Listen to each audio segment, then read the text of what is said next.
은총에 은총을 더하는 법 커피로 마시오 인호에 인호를 새기는 법 커피로 마시오 믿음을 견고히 다지는 법 커피로 마시오 성령의 힘이 will make you stronger.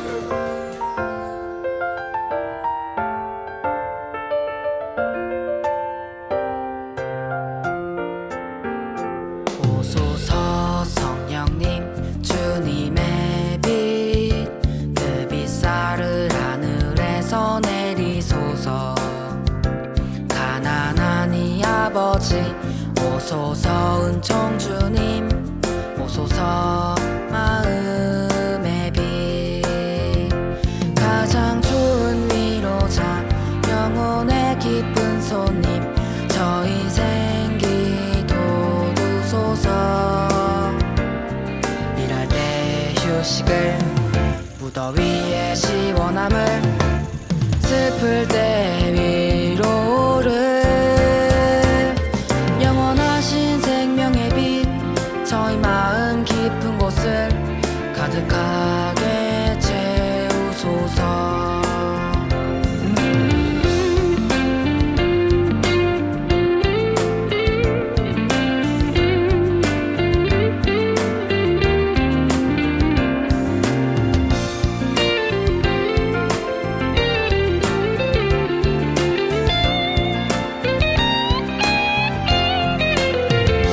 주님 도움 없으시면 저희 삶에 그 모든 것 해로운 것뿐이리라. 허물들은 씻어주고 메마른 땅 물 주시고 병든 곳을 고치소서. 굳은 마음 풀어주고 차디찬 맘 데우시고 빗나간 길 바루소서. 성령님을 굳게 믿고 의지하는 이들에게 성령칠은 베푸소서. 떡행 공로 쌓게 하고 구원의 문 활짝 열어 영원 복락 주옵소서.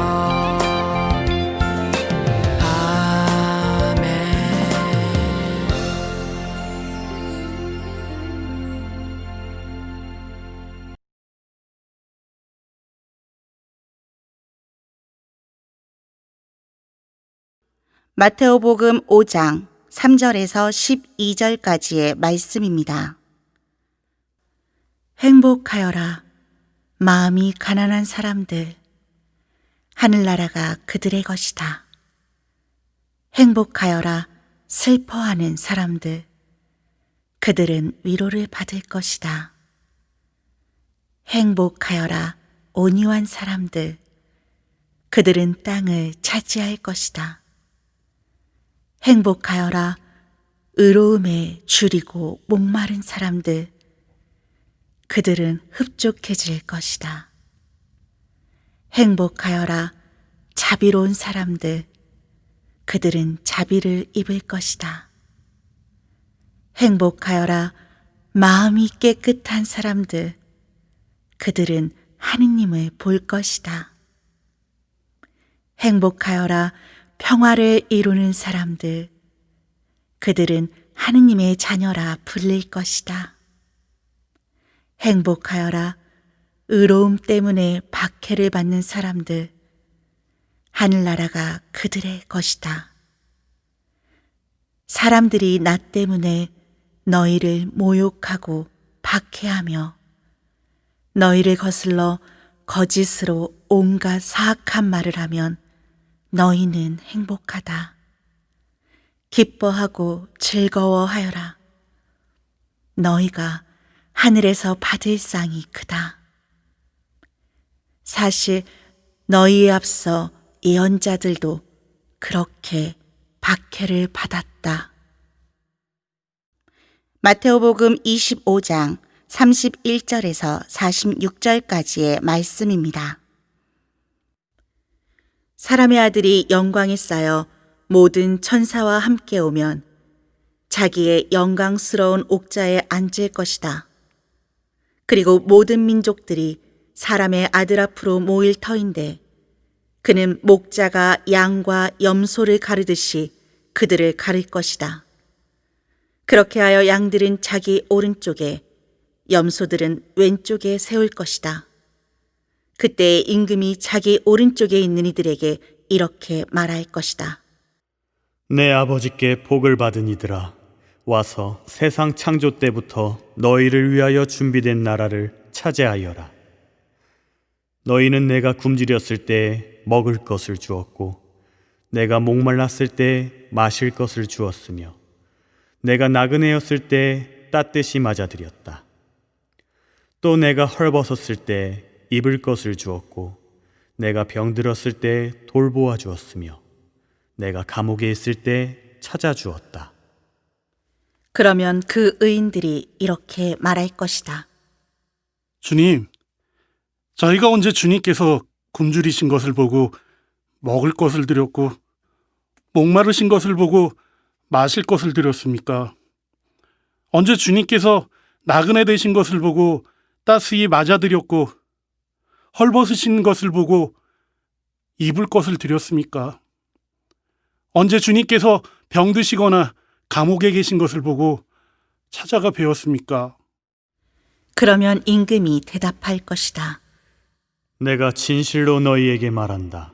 너희가 내 형제들인 이 가장 작은 이들 가운데 한 사람에게 해준 것이 바로 나에게 해준 것이다. 그때 임금은 왼쪽에 있는 자들에게도 이렇게 말할 것이다. 저주받은 자들아, 나에게서 떠나 악마와 그 부하들을 위하여 준비된 영원한 불 속으로 들어가라. 너희는 내가 굶주렸을 때 먹을 것을 주지 않았고, 내가 목말랐을 때 마실 것을 주지 않았으며, 내가 나그네였을 때 따뜻이 맞아들이지 않았다. 또 내가 헐벗었을 때 입을 것을 주지 않았고, 내가 병들었을 때와 감옥에 있을 때 돌보아 주지 않았다. 그러면 그들도 이렇게 말할 것이다. 주님, 저희가 언제 주님께서 굶주리시거나 목마르시거나 나그네 되신 것을 보고 또 헐벗으시거나 병드시거나 감옥에 계신 것을 보고 시중 들지 않았다는 말씀입니까? 그때 임금이 대답할 것이다. 내가 진실로 너희에게 말한다. 너희가 이 가장 작은 이들 가운데 한 사람에게 해주지 않은 것이 바로 나에게 해주지 않은 것이다. 이렇게 하여 그들은 영원한 벌을 받는 곳으로 가고 의인들은 영원한 생명을 누리는 곳으로 갈 것이다. 안녕하십니까? 오늘은 앞에 복음 말씀을 두 가지 들으셨죠. 둘 다 마태복음에 나오는 얘기인데 하나는 마태복음 5장 진복팔단이라고 많이들 알려져 있는 그 내용이고, 또 하나는 마태복음 25장 최후의 심판 때 우리가 살았을 때의 행동으로 하느님 앞에서 왼쪽과 오른쪽으로 나뉠 것이다. 누가 언제 무엇을 누구에게 해줬는가에 따라서 우리의 행실대로 갈릴 것이다 라는 얘기를 했습니다. 여러분, 이마고데이라는 말 들어보신 적 있으십니까? 이마고데이는 이미지라는 뜻이 이마고이고 데이는 하느님이란 뜻이에요. God. 그러면 이미지 오브 God, 하느님의 모상이라는 뜻입니다. 인간은 하느님답게 창조되었습니다. 그래서 모든 인간이 귀중한 존재입니다. 오늘 우리가 진복팔단이라고 해서 마태복음 5장에 대한 얘기를 들었는데요. 여기 한문을 보시면 진짜 행복 8가지라는 그 단은 8토막, 8단계 뭐 이런 뜻이에요. 진짜 행복 8가지. 근데 여러분 아까 복음에서도 들으셨지만 이 마음이 가난하고 슬퍼하고 뭐 온유하고 의로움에 줄이고 목마르고 자비롭고 마음이 깨끗한 사람, 평화를 이루는 사람, 의로움 때문에 박해를 받는 사람, 얼핏 보기에는 행복한 사람들이 아니죠. 슬퍼하는 사람이 행복합니까? 혹은 박해받는 사람이 행복합니까? 근데 선생님이 지금 여러분에게 이 8가지에 해당되는 사람들은 행복하다라고 말해줄 수가 없어요. 여러분들이 그렇게 느끼지도 않을 거예요. 근데 그렇게 느껴지는 순간이 여러분 살면서 오게 될 거예요. 그때는 지금 이해할 수 없었던 이 마태복음 5장을 떠올리세요. 내가 슬퍼할 때, 내가 위로를 받았을 때, 아, 내가 슬퍼하는 사람이라서 행복하구나. 내가 박해를 받는데, 아, 하느님 나라가 나에게 왔음을 느꼈을 때, 아, 내가 의로움 때문에 박해받아서 이 행복을 누리는구나. 라고 그때가 되었을 때 여러분 이 순간을 반추해서 기억해 주세요. 지금은 제가 아무리 여러분에게 진복 8단에 대해서 진짜 행복이 이런 것이다라고 얘기해줘도 여러분에게 와닿지 않을 거예요. 그건 비단 여러분이 어리고 아직 경험이 없어서일 수도 있지만 어른이 되고 경험이 많은 사람도 이런 어떤 생활의 체험, 영적인 체험을 하지 않으면 이게 자신에게 와닿지 않는 얘기들이에요. 진복 8단은 스스로 겪어보고 체험해보고 삶으로 온몸으로 깨달을 수밖에 없는 거라서 제가 여기에서 길게 설명드릴 수가 없어요. 그냥 다음으로 빨리 넘어갈게요.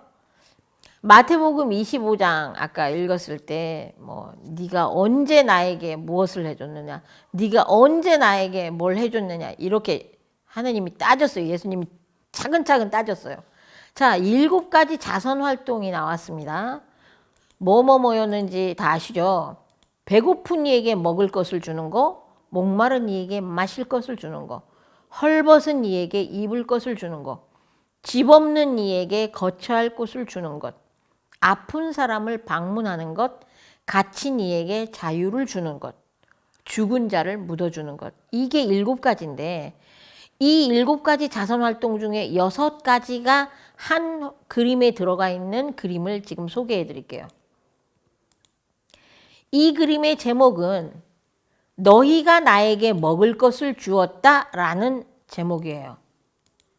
이거는 마태복음 25장의 내용 중에 6가지 자선활동을 한 화면에 넣은 건데 작가는 독일 출신 작가이자 독일 출신 화가이자 신부님인 지거 쾌더예요. 지거 쾌더 신부님은 그림으로 표현한 설교자라는 별명으로 불리시는데 이 그림의 맨 앞쪽에 보면 흑인이 이렇게 빵을 달라고 손을 내밀고 있어요. 그리고 오른쪽에는 빵을 쪼개는 손이 있습니다. 근데 이게 누구에게 누가 빵을 쪼개주는 거죠? 여러분 이 흑인의 손바닥을 자세히 보세요. 가만히 보면 흑인의 손바닥에는 빨갛게 못자국이 있습니다. 이거는 뭐냐면 빵을 쪼개는 건 우리의 손이에요. 빵을 받는 이 흑인은 바로 예수님의 손입니다. 그리고 이 뒤에 보면 주황색 옷을 입은 여인이 오른쪽에 보라색 옷을 입은 남자에게 물을 따라주고 있어요. 이 그림 안에서는 약자인 사람에게 나눠주는 게 흑인에게 나눠주는 빵, 그리고 여자가 나눠주는 물, 다 어떤 우리 사회에서는 약한 사람들이 나눔을 실천하고 있는 모습들을 같이 그리고 있어요. 그리고 이 오른쪽에는 감옥에 갇혀 있는 이를 방문하는 모습이 나와 있죠. 근데 여기서 보면 다 어떤 의미에서 예수님의 얼굴들이 다 이 받아들이는 쪽에 있어요. 이 앞에 흑인의 손에는 손바닥만 보이기 때문에 안 보이지만 못에 뚫린 손으로서 예수님을 형상화하고 있고 오른쪽에 물 마시는 분도 예수님의 얼굴이에요. 우리가 흔히 알고 있는. 그리고 죄인으로 갇혀 있는 사람도, 이 줄무늬 죄수복을 입고 있는 사람도 예수님의 얼굴입니다. 이 뒤쪽에 나그네 된 사람이 뒤쪽 석양이 뉘엿뉘엿 지는 그 현관문을 열고 들어와 있는 이 사람도 이 남자를 맞아들이는 여자도 보면은 이 다 약한 사람이 예수님인 나그네를 맞아들이는 그런 식으로 표현하고 있어요. 그리고 맨 왼쪽에 보면 아파서 누워서 침대에 힘없이 늘어져 있는 모습도 예수님의 모습입니다. 그곳을 또 여인이 방문해서 간호하고 병든 이를 방문한 모습을 보여주고 있죠. 그러면 여러분 지금 제가 몇 개를 설명했습니까? 빵을 나눠주고 물을 나눠주고 갇힌 사람을 찾아가고 나그네 된 사람을 맞아들이고 병든 사람을 했어요. 그럼 6번째는 어디 있을까요? 요거를 우리 친구들이 잘 못 찾더라고요. 6번째는 이 맨 위에 있어요. 이 부분. 이 부분은 사실은 이 지거쾌더 신부님이 조르주 루오라는 화가에 대한 오마주예요. 이 그림은 조르주 루오의 조롱당하는 예수라는 그림에 헐벗은 예수님이 그 군인들에게 구타당하면서 나타나는 복부 근육이 있습니다. 그 복부 근육 부분이 이 그림 윗부분에 있어요. 이것은 모두 벗겨져 있는 예수님의 형상, 예수님의 몸을 형상하고 있고 이 옆에 독일어로 뭐라고 써 있냐면 제3세계의 옷을이라고 돼 있습니다. 이게 조롱당하는 예수라는 조르주 루에 대한 오마주를 여기에 넣으면서 제3세계라는 거는 가나나 아프리카나 남미 이런 곳의 사람들을 제3세계라고 하는데 거기에 옷을 보내자라는 내용을 담고 있어요. 그래서 이 지거쾌더 신부님의 그림 한 장 안에 6가지 자선 활동이 들어가 있는데 다 각자의 상징이 있어요. 그래서 이 그림은 굉장히 그 마태복음 25장을 잘 설명하는 그림이에요. 그렇다면 지금 맨 마지막으로 죽은 자를 묻어주는 게 왜 중요한가에 대해서 설명을 드리겠습니다. 이 여자분이 누구일까요? 물론 퀴즈로 상품을 드리고 싶어요. 저도. 답을 말할게요. 이 여자는 안티고네예요. 네, 정말 제가 놀랍게도 우리 친구들에게 안티고네라고 얘기해주면 안티고네가 누군지를 몰라요. 그래서 우리 친구들이 평상시에 너무 책을 안 읽어. 그래서 참 안티고네가 누군지 설명을 조금 할게요. 이게 지금 안티고네네 집 가계도가 나왔어요. 안티고네의 아빠는 오이디푸스.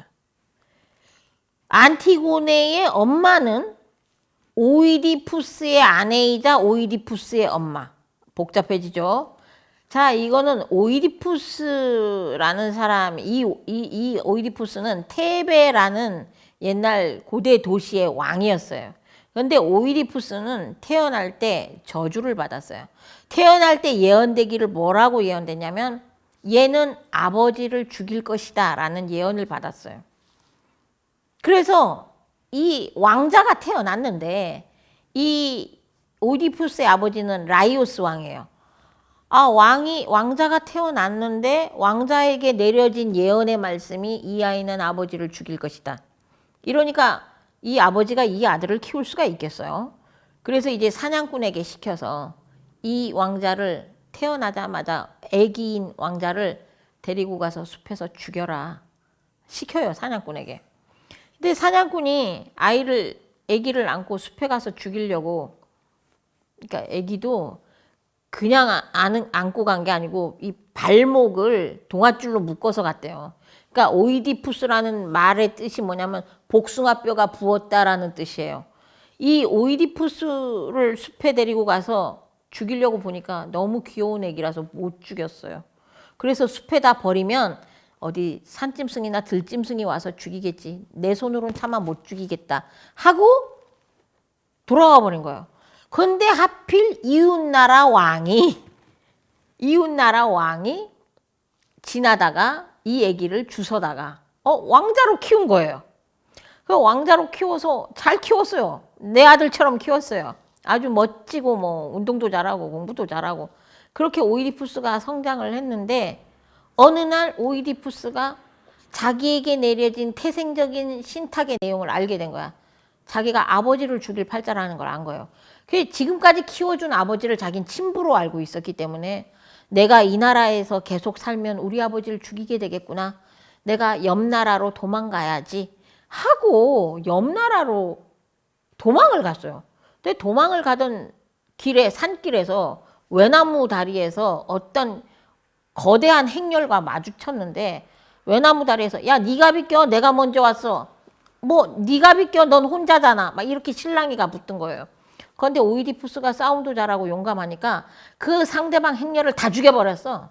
왜 내가 먼저 왔는데 니들이 날 비키라 말라 해. 다 죽여버리고 그냥 이웃 나라로 가다가 이웃 나라에 걸린 저주를 풀어줘요. 뭐 스핑크스의 퀴즈를 풀고 어쩌고 저쩌고 해서 그래서 이웃 나라의 저주도 해결해주고 이웃 나라에서 아주 영웅 대접을 받아요. 이웃 나라에 마침 왕이 지금 비어 있어 왕자리가. 그래서 본인이 오이디푸스가 왕으로 추대돼요. 왕으로 추대되고 지난 왕의 부인인 왕비와 결혼을 합니다. 그 왕비와의 사위에서 딸 쌍둥이와 아들 쌍둥이를 낳아요. 4명의 자녀를 둡니다. 근데 태베에 막 기근이 들고 재난이 닥치니까 이게 어떻게 된 일이냐를 오이디푸스 왕이 알아내라 했더니 이 나라에 자기 아버지를 죽인 페류나가 있기 때문에 나라 전체에 재앙이 걸린 겁니다. 라고 해서 알고 봤더니 그 산길에서 마주쳤던 일행이 자기의 친아버지 왕의 일행이었던 거예요. 그래서 오이디푸스는 자기 아버지를 알아보지 못한 눈, 자기 어머니를 알아보지 못한 눈을 스스로 찔러서 눈을 없애버리고 또 자기 아들인지 알아보지 못한 어머니는 목매어 자살해 죽고 이 왕은 딸 안티고네와 함께 유랑의 길로 나갑니다. 안티고네는 너무나 처절한 아버지의 슬픈 운명 때문에 아버지가 돌아가실 때까지 안티고네는 같이 유랑의 길을 가요. 그런데 왕자리가 비고 나니까 오이디푸스의 쌍둥이 아들 둘이 권력 다툼을 해요. 권력 다툼을 하다가 한 왕자가 외국 군대를 불러들입니다. 외국 군대를 불러들여서 이 나라 땅에서 전쟁이 일어나고 보니 전쟁터에서 두 쌍둥이 형제가 다 죽어요. 근데 이 나라에는 안티고네의 외삼촌이 왕위가 비었기 때문에 섭정을 하고 있었어요. 외삼촌이 명령을 뭐라고 내리느냐. 쌍둥이 형제 중에 한 명은 국내의 왕권을 지키다가 죽었으니까 성대한 장례를 치러주고 쌍둥이 형제 중 한 명은 외국 군대를 불러들여서 우리나라에서 전쟁을 일으키게 만든 원흉이니까 전쟁터에서 그냥 독수리밥이 되도록 시체를 버려둬라 라고 명령을 내려요. 그게 바로 안티고네의 오빠 폴리네이케스입니다. 폴리네이케스의 시신이 전쟁터에서 썩어 들어갈 때 안티고네가 야밤중에 몰래 폴리네이케스의 시신에다가 모래를 뿌리고 장례를 치러줍니다. 근데 섭정인 외삼촌이 알아냈어요. 그래서 안티고네에게 재판정에 세우죠. 너는 왜 국법을 어기고 반역자인 너의 오라버니 몸에다가 매장을 해주는 행위를 했느냐? 왜 국법을 어겼느냐? 했을 때 안티고네가 국법은 뭐 반역자를 처단하라고 했지만 나는 내 혈육이 매장당할 권리, 인간으로서 마땅히 매장되어야 될 권리를 하늘로부터 받은 권리다. 나는 내 혈육에 대한 매장권이 있다. 라고 주장을 해요. 사실 안티고네의 이 얘기가 나중에 그 이후에 뭐 수많은 로마 법률 뭐 이런 거에 영향을 미칩니다. 그러면서 이 죽은 사람들은 당연히 매장되어야 되는 권리들이 있어요. 그 매장되어야 되는 권리, 그 죽은 사람이면 당연히 누려야 되는 어떤 권리. 그렇지만 죽은 사람이 스스로 묻힐 수는 없잖아요. 그래서 그리스도인들이 죽은 사람을 묻어주는 건 가장 큰 봉사예요. 사실 안티고네의 얘기를 했지만 저는 제 아버지의 얘기를 하고 싶습니다. 4.3 사건 때 한라산에 올라갔을 때 어느 날 군경의 토벌이 한순간에 시작돼서 마을 사람들이 순식간에 같이 모여있던 마을 사람들이 죽었어요. 그 순간에 다행히 우리 아버지는 도망을 쳐서 살아남았는데 다음날 새벽이 돼서 그 살육의 현장에 도착해 보니 마을 사람들이 다 때려 죽고 살아남은 사람은 서너밖에 안 됐어요. 근데 겨울 한겨울 꽝꽝 얼어붙은 한라산에서 어떻게 그분들을 매장할 수 있었겠어요? 결국은 손으로 눈을 떠다가 그분들의 시신 위에 눈을 덮는 걸로 매장을 했어요. 그때가 우리 아버지가 초등학교 5학년밖에 안 될 때예요.